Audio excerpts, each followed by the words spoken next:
எனக்கு டிஎம்எஸ்னால ஆரம்பத்துலேருந்தே பிடிக்கும், ரொம்ப பிடிக்கும். எப்போ இருந்தாலும் வீட்டில் இருந்தாலும் அவர் பாட்டு முணங்கிட்டே இருப்பேன். நைட்டில் இருந்தாலும் காலையில் இருந்தாலும் அவர் பாட்டு தான் மெயின். காலைல எந்திரிச்சு ரேடியோ போட்டால் முதல் டிஎம்எஸ் பாட்டு தான் வரும். அதே மாதிரி நைட்டில் எப்போ கேட்டாலும் மதுரையில் ஊருக்கு போயிட்டு வந்தாலும் ஒரு டீ கடையில் கேட்டாலும் அந்த டிஎம்எஸ் பாட்டு தான், பழைய பாட்டு பாடிட்டே இருக்கும் எப்போ இருந்தாலும். அதனால் டிஎம்எஸ்னால ரொம்ப உயிர் எனக்கு. அதனால் எப்போவுமே டிஎம்எஸ் பாட்டு ரொம்ப கேட்பேன். மலர்ந்து மலராதெல்லாம் அப்படியே உருங்கி பாடுவார். அதே மாதிரி வசந்த மாளிகை யாருக்காக பாட்டு வந்து ரொம்ப அருமையாக பாடியிருப்பார். என் உள்ளத்தையே என் உள்ளத்தையே கொள்ளை கொண்ட ஓவியம் நீயே, உயிர் ஓவியம் நீயே, கலை வெள்ளத்திலே கலை வெள்ளத்திலே நீந்தி வந்த காவியம் நானே, கலை காவியம் நானே. என் உள்ளத்திலே நீயே, கலை வெள்ளத்திலே நானே, என் உள்ளத்தையே கொள்ளை கொண்ட ஓவியம் நீயே. டிஎம் சார் பத்தி சொல்லணும்னா நிறைய சொல்லிக்கிட்டே போகலாம். ஆனா இவரை பொறுத்த வரைக்கும் கேட்டோம்னா எம்ஜிஆர் பாடல், சிவாஜி சார் பாடல், ஜெயசங்கர் பாடல்னு பிரிச்சு பிரிச்சு சொல்ற அளவுக்கு அவர்கிட்ட அவ்வளோ ஒரு தன்மை. அதாவது டெஃபரேட் அவர் வந்து ஒவ்வொரு வாய்ஸையும் அப்படியே ரிஸ்க் எடுத்து பாடுவார். அதுல வந்து ஆண்மை குரல் வர அவருக்கு வந்து.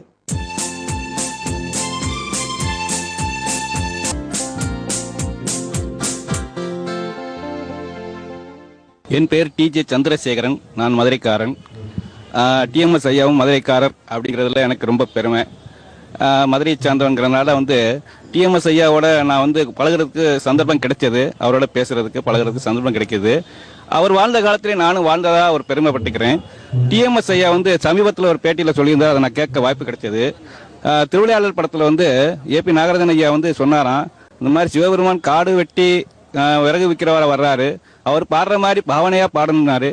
மாமா கே மகாதேவன் வந்து சொன்னார், வந்து இந்த சுருதி வந்து எப்படி இருக்கணும், ரெண்டாவது சுருதி எப்படி இருக்கணும், அதாவது விறகு விற்கிறவர் எப்படி பாடுவார் ஏன் அப்படி, அப்புறம் பாவனை அது வசுத்துவார்.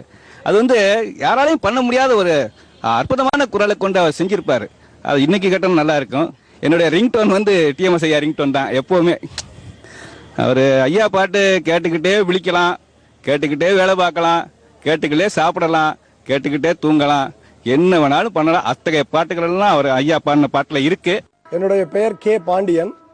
நான் கம்பம் ஸ்ரீ முத்தையா பிள்ளை உயர்நிலைப் பள்ளியில் ஆசிரியராக பணியாற்றுகிறேன். எனக்கு வந்து டிஎம் சௌந்தரராஜன் அவர்கள் பாடல்கள் வந்து மிகவும் ரொம்ப எனக்கு பிடிக்கும். அந்த பழைய காலத்து பாடல்களில் வந்து ஜி ராமநாதன் அவர்களுடைய இசை அமைப்பில் அவர் டிஎம் சௌந்தரராஜன் அவர்கள் பாடிய அந்த பாடல்கள் அனைத்துமே மிக ஒரு உயிரோட்டம் உள்ள பாடல்களாக இருக்கும். அந்த பாடலை தான் இப்போது நான் ஒரு நான் பெற்ற செல்வம் என்ற படத்தில் அந்த ஜி ராமநாதன் இசையமைப்பில் வந்து அவர் டிஎம் சௌந்தரராஜன் அவர் அந்த ஜீவன் கொடுத்து மிக அருமையாக பாடியிருப்பார். நான் பெற்ற செல்வம் நலமான செல்வம், தென்மொழி பேசிடும் சிங்கார செல்வம்.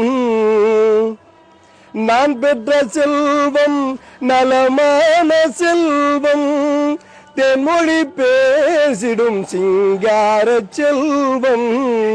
நான் பெற்ற செல்வம் அன்பே இல்ல மனிதரால் அன்னையை இழந்தார் இளம் வயதில்.